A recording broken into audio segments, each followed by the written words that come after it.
مرتبہ پڑھ کر جو دعا مانگی جائے وہ قبول ہوتی ہے۔ سورہ بقرہ کی تلاوت سے شیطان گھر سے بھاگ جاتا ہے۔ آیت الکرسی پڑھنے سے محتاجی دور ہوتی ہے۔ سورہ کہف کو ہمیشہ پڑھنے والا دجال کے فتنوں سے محفوظ رہے گا۔ الدخان پڑھنے سے مشکل دور ہوتی ہے۔ جو قریب المرگ ہو اس پر سورہ جاسیہ کا دم کرنے سے خاتمہ بالخیر ہوتا ہے۔ سورہ حجرات کا پڑھنا اور دم کر کے پینا گھر میں خیر و برکت کے لیے مفید ہے۔ سورہ قاف پڑھنے سے جو باغ ہوتے ہیں ان کے پھلوں میں کثرت ہوتی ہے۔ سبحان اللہ۔ سورہ رحمان 11 بار پڑھنے سے تمام مقاصد پورے ہوتے ہیں۔ سورہ واقعہ جو شخص روزانہ پڑھے گا اسے کبھی فاقہ نہ ہوگا۔ سورہ ملک کو ہر رات پڑھنے والا عذاب قبر سے محفوظ رہے گا۔ سورہ مزمل کو 11 بار پڑھنے سے ہر مشکل آسان ہو جاتی ہے۔ سورہ مدثر کو پڑھ کر حفظ قرآن کی دعا مانگنے سے قرآن کریم کا یاد کرنا آسان ہو جاتا ہے۔ جو بچے حفظ کر رہے ہیں ان کے لیے زبردست وظیفہ ہے۔ سورہ النازعات پڑھنے سے جان کنی کی تکلیف نہیں ہوگی۔ سورہ دحا پڑھنے سے بھاگا ہوا آدمی واپس آ جائے گا۔ سورہ علم نشرح کو جس مال پر پڑھ دیا جائے اس میں خوب برکت ہوتی ہے۔ سورہ تین و تین والزیتون جو ہے 3 مرتبہ پڑھنے سے اخلاق و کردار بہتر ہوتے ہیں۔ سورہ علق میں جوڑوں کے درد کا علاج ہے۔ سورہ قدر جو صبح و شام پڑھے اللہ عز و جل اس کی عزت بڑھا دے گا۔ سورہ بینہ برس اور یرکان کا علاج ہے۔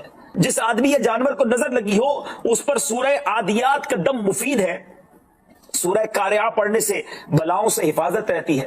سورہ تکاثر کو 300 بار پڑھنے سے جلد قرض ادا ہو جاتا ہے۔ کئی لوگ کہتے ہیں جناب قرض بہت ہے، چلے قرآن کا وظیفہ لے لیں، الہاکم التکاثر، یہ جو سورت ہے 300 بار پڑھنے سے بہت جلد قرض اتر جاتا ہے۔ سورہ عصر پڑھنے سے غم دور ہو جاتا ہے۔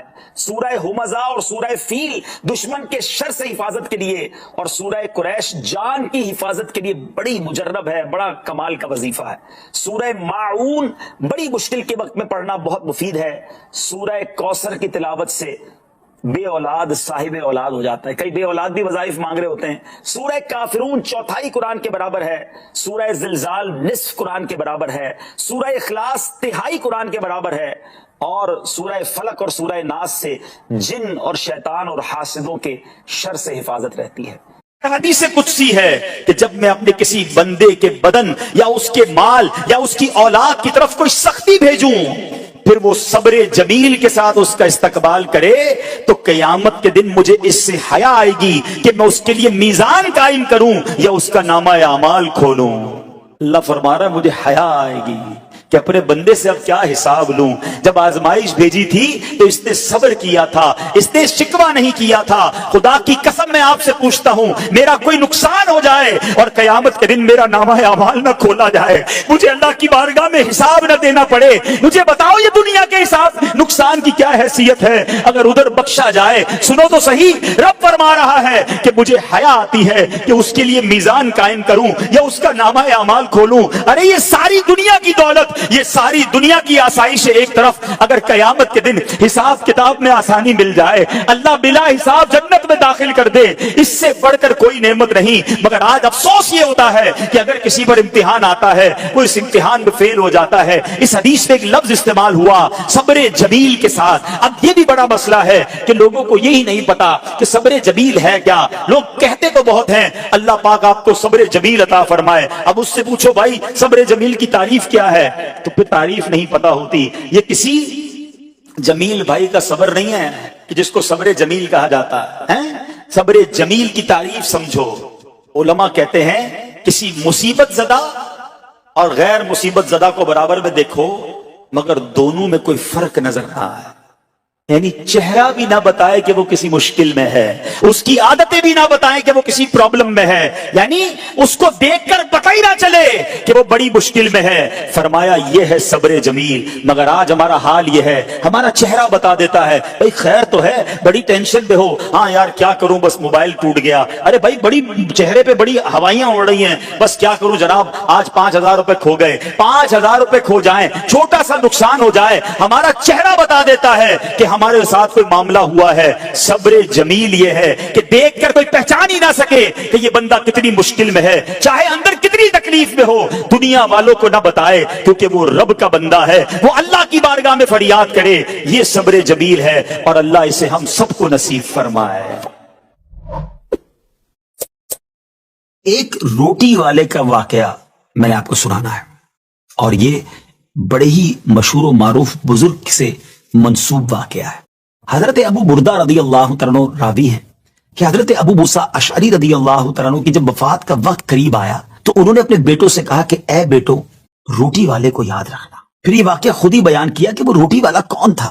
آپ نے کہا کہ ایک شخص تھا جس نے 70 سال اللہ کی عبادت کی، بڑی عبادت کی، مگر 70 سال بعد جب وہ باہر آیا تو شیطان نے اس کو بہکایا اور وہ ایک عورت کے فتنے میں مبتلا ہو گیا۔ 7 دن اور 7 راتیں وہ اس عورت کے ساتھ رہا، غلط کام ہو گئے۔ اب اس کو پھر شرمندگی ہوئی کہ یہ میں نے کیا کیا، 70 سال عبادت کی اور یہ 7 دن اور 7 راتیں میں نے گناہ میں گزار دی۔ بڑا شرمندہ، بڑا نادم، قدم قدم پر سجدے کرتا جاتا، توبہ کرتا جاتا۔ اب چلتے چلتے چلتے ایک مسافر خانے میں پہنچا تو وہاں 12 مسکین لوگ پڑے ہوئے تھے، لیٹے ہوئے تھے۔ اس نے بھی جگہ بنائی اور ان کے درمیان جا کر خود بھی گر کر سو گئے۔ اب رات میں ایک شخص آیا جو ان کو کھانا دیا کرتا تھا، روٹی دیا کرتا تھا۔ ایک ایک کر کے 12 روٹیاں لے کر آیا تھا، اس کو پتا تھا یہاں 12 مسکین رہتے ہیں۔ ایک ایک کر کے سب کو روٹی دینے لگا۔ وہ شخص جو یہاں آ کر اچانک بیچ میں آ کر لیٹا تھا، اس کو بھی وہ مسکین سمجھا اور اس کو بھی روٹی دے دی۔ لیکن ظاہر ہے کہ اگر ترتیب سے روٹی دیتے دیتے آگے آئے تو آخری نمبر والے کو روٹی نہ ملی، کیونکہ یہ تو 13 ہو چکے تھے۔ تو بانٹنے والے سے اس مسکین نے کہا کہ تم نے آج مجھے روٹی کیوں نہیں دی؟ اس نے کہا میں نے تو سب کو ایک ایک روٹی دی، کسی کو 2 نہیں دی۔ کہا تم مجھے روٹی نہیں دے رہے ہو؟ میرا وہ ناراض ہو گیا کہ ٹھیک ہے، پھر تم اگر یہ سمجھتے ہو کہ میں بددیانتی کر رہا ہوں تو میں تمہیں کچھ بھی نہیں دوں گا۔ یہ کہہ کر وہ شخص تو چلا گیا، مگر وہ مسکین بیچارہ بھوکا رہ گیا۔ اب وہ شخص جس نے ابھی توبہ کی تھی، پہلے 70 سال کی عبادت بھی کی ہوئی تھی، اس کو خیال آیا کہ میری وجہ سے اس مسکین کو روٹی نہیں ملی ہے۔ بھوک اسے بھی بڑی تھی، مگر اس نے وہ روٹی اسے دے دی۔ شدید بھوک لگی ہوئی تھی، رات بھر بھوک میں تڑپتا رہا، اور اسی بھوک کے عالم میں صبح اس کا انتقال ہو گیا۔ حضرت ابو موسیٰ اشعری رضی اللہ تعالیٰ عنہ فرماتے ہیں کہ جب یہ شخص اللہ کی بارگاہ میں پہنچا نا تو ایک پلڑے میں اس کی 70 سال کی عبادت رکھی گئی، اور ایک پلڑے میں وہ 7 دن اور 7 رات کے گناہ رکھے گئے۔ تو فرمایا کہ وہ گناہ جو تھے وہ 70 سال کی عبادت سے آگے بڑھ گئے، یعنی اب اس کے لیے گویا حکم ہو سکتا تھا کہ وہ جہنم میں جائے، مگر ان 7 دن کے گناہوں کے سامنے وہ روٹی رکھی گئی، اور اس روٹی کی برکت سے، کیونکہ وہ اخلاص کے ساتھ ایثار کی گئی تھی، مسکین کی مدد کی گئی تھی، وہ 7 دن کے بڑے بڑے گناہ معاف کر دیے گئے اور وہ جنت میں چلا گیا۔ پھر آپ نے اپنے بچوں سے کہا بیٹا روٹی والے کو یاد رکھنا۔ ناظرین، یہ واقعہ واقعی دلوں کے تار چھیڑ دیتا ہے۔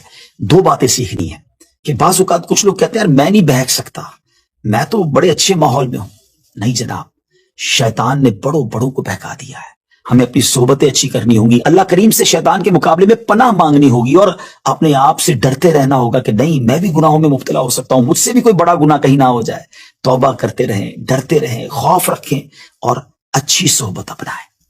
اور دوسری بات، صدقہ جو ہے نا وہ گناہوں کو مٹا دیتا ہے۔ صدقہ اللہ کی بارگاہ میں بڑا پسندیدہ ہے۔ غریبوں کی مدد کرنا یہ اللہ کو بڑا پسند ہے۔ ہمیں بھی چاہیے کہ وقتاً فوقتاً اپنے غریب پڑوسیوں، غریب رشتہ داروں، غریب مسلمانوں کی مدد کرتے رہیں۔ ایک بار نبی پاک علیہ الصلوۃ والسلام نے حضرت عمر فاروق رضی اللہ عنہ کا ہاتھ پکڑا ہوا تھا۔ فاروق اعظم نے عرض کی لَأَنْتَ أَحَبُّ إِلَيَّ مِنْ كُلِّ شَيْءٍ إِلَّا مِنْ نَفْسِي، یا رسول اللہ صلی اللہ علیہ وسلم آپ مجھے میری جان کے علاوہ ہر چیز سے زیادہ محبوب ہیں۔ نبی پاک علیہ الصلوۃ والسلام نے فرمایا لا والذی نفسی بیدیہ حتی اکون احب الیک من نفسک، نہیں عمر، رب کریم کی قسم جس کے قبضہ قدرت میں میری جان ہے، تمہاری محبت اس وقت تک کامل نہیں ہوگی جب تک میں تمہارے نزدیک تمہاری جان سے بھی زیادہ محبوب نہ ہو جاؤں۔ حضرت عمر نے فوراً کیا کہا واللہ لانت احب الی من نفسی، یا رسول اللہ صلی اللہ علیہ وسلم اللہ کی قسم آپ مجھے میری جان سے بھی زیادہ محبوب ہیں۔ اسی سن کر نبی پاک علیہ السلام نے پھر فرمایا الآن یا عمر، یعنی اے عمر تمہاری محبت کامل ہو گئی ہے، اب ایمان کمپلیٹ ہوا ہے۔ اچھا، اب جب یہ سنتے نا جمعے کے خطبے میں الا لا ایمان لمن لا محبت لا، کسی کی دل میں اگر محبت نہیں ہے تو وہ کامل مومن نہیں، تو محبت تو ہر مسلمان کو ہے۔ نہیں، محبت کرنی کتنی ہے یہ سمجھنا ضروری ہے۔ محبت کے بغیر تو میں کلمہ ہی میرا کمپلیٹ نہیں ہوگا، لیکن the level of محبت، level of affection required کیا ہے کہ خود نبی پاک علیہ السلام فرماتے ہیں تم میں سے کوئی اس وقت تک کامل مومن نہیں ہو سکتا جب تک میں اس کے نزدیک، اس کے والد، اس کی اولاد اور تمام لوگوں سے زیادہ محبوب نہ ہو جاؤں۔ اب یہ میں نے اور آپ نے چیک کرنا ہے کہ کیا واقعی ایسی محبت ہے ہمیں رسول پاک علیہ الصلوۃ والسلام سے؟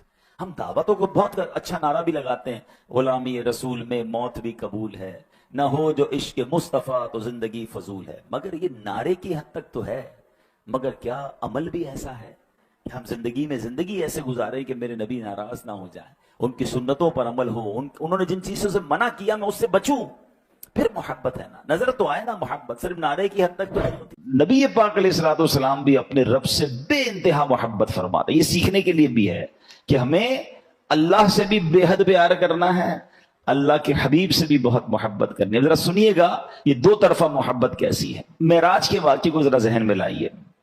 حسین رات ہے، رب کریم نے اپنے محبوب علیہ الصلوۃ والسلام کے لیے آسمانوں کو سجایا، زمین و آسمان میں اہتمام ہوتا رہا، انبیاء کرام استقبال کے لیے مسجد اقصی میں جمع ہو رہے ہیں، آسمانوں میں دھوم مچی ہے، پیارے آقا علیہ الصلوۃ والسلام عاجزی اور انکساری کے پیکر بن کر اللہ رب العالمین کی محبت سے سرشار ہو کر نہایت ادب کے ساتھ اللہ کی بارگاہ میں حاضر ہوتے ہیں۔ جب اس خاص مقام پر پہنچتے ہیں تو اللہ نے فرمایا، اے محبوب انا و انتا، ایک میں ہوں ایک آپ ہیں، وما سوا کا خلقت لاجلک، آپ کے علاوہ کائنات میں جو کچھ ہے وہ سب میں نے آپ کے لیے پیدا کیا ہے۔ وجہ تخلیق کائنات ہم کہتے ہیں نا، ریزن آف دا اول کریشن، یعنی اللہ فرماتا ہے کہ محبوب کے ایک میں ہوں ایک آپ ہیں، اور آپ کے علاوہ جو کچھ کائنات میں ہے وہ سب میں نے آپ کے لیے پیدا فرمایا ہے۔ سیدی مولانا حسن رضا خان صاحب لکھتے ہیں نا، کونین بنائے گئے سرکار کی خاطر، کونین بنائے گئے سرکار کی خاطر، کونین کی خاطر تمہیں سرکار بنایا۔ تو سبحان اللہ، تو اب کیا ہوا، اللہ پاک کی اپنے محبوب سے یہ بے مثال محبت ہے، مگر نبی پاک علیہ الصلوۃ والسلام نے محبت الہی میں کیا عرض کیا؟ وہ عرض کرتے ہیں، اللہم انت وما انا، اے اللہ پاک تو ہی تو ہے، اے اللہ پاک تو ہی تو ہے، میں نہیں ہوں، وما سوا ذالک ترکت لاجلک، اور اس کے علاوہ جو کچھ ہے میں نے تیری رضا کے لیے چھوڑ دیا ہے۔ رب فرما رہا ہے، محبوب تیرے سوا کائنات میں جو کچھ میں نے تیرے لیے بنایا، اور حبیب کیا فرما رہے ہیں صلی اللہ علیہ وسلم، اے اللہ تو ہی تو ہے، میں کچھ نہیں ہوں، تیرے سوا میں نے باقی تمام چیزوں کو تیرے لیے چھوڑ دیا ہے۔ یعنی اللہ کی محبت میں سب کچھ اللہ کی رضا کے لیے چھوڑ دیا۔ یہ سچ بات ہے، اللہ پاک خالق ہے، سرکار دو عالم علیہ الصلوۃ والسلام مخلوق ہیں، اللہ پاک معبود ہے، سرکار دو عالم علیہ الصلوۃ والسلام عابد ہیں، اللہ پاک مسجود ہے، نبی پاک ساجد ہیں، مگر محبتوں کے نرالے انداز دیکھیے، رب فرماتا ہے محبوب سب کچھ تمہارے لیے ہے، اور سرکار علیہ الصلوۃ والسلام عرض کرتے ہیں مالک سب کچھ تیری رضا پر قربان ہے۔ تو یہ باتیں ہمیں سیکھنی ہیں کہ اللہ سے محبت ایسے کرو کہ اللہ کے سوا اب کسی اور کی چیز کی طرف توجہ نہ ہو، رب کی رضا کے لیے باقی سب قربان ہے۔ یہاں ان لوگوں کے لیے بھی سیکھنے کے لیے مدنی پھول ہے جو دوسروں کو راضی کرنے کے لیے مخلوق کو راضی کرنے کے لیے خالق کو ناراض کر دیتے ہیں۔ نبی پاک نے کیا فرمایا، اللہ سب تیری رضا پر قربان ہے، مگر ہم اللہ کی رضا کو بیہائنڈ رکھتے ہیں، یہ سوچتے ہی نہیں ہیں کہ یہ جو کام کر رہا ہوں اس میں اللہ راضی ہوگا، نہیں یار دوست تو راضی ہو جائیں گے نا، بچے تو راضی ہو جائیں گے، چلو یار فیملی تو خوش ہو جائے گی۔ یہ نہیں سوچ رہے ہوتے کہ میں ان سب کو خوش کرنے کے چکر میں رب کو ناراض کر رہا ہوں۔ ہونا کیا چاہیے، یہ نبی پاک نے ہمیں سکھایا کہ رب کی رضا پہلے، اللہ راضی پھر سب راضی، اور اگر رب کو ناراض کرنے میں مخلوق ناراض بھی ہو جائے تو اس میں غم نہیں کرنا ہوتا۔ ایک بات ہمیشہ زندگی کا فارمولا بنا لیں، آپ سب کو راضی نہیں کر سکتے، ساری دنیا کو راضی آپ نہیں کر سکتے۔ کچھ لوگ بےچارے اسی میں مرے رہتے ہیں، یار لوگ راضی ہو جائیں، بندے راضی ہو جائیں، میرا نام خراب نہ ہو جائے، میرے خلاف کوئی بات نہ کرے۔ وہ اللہ کے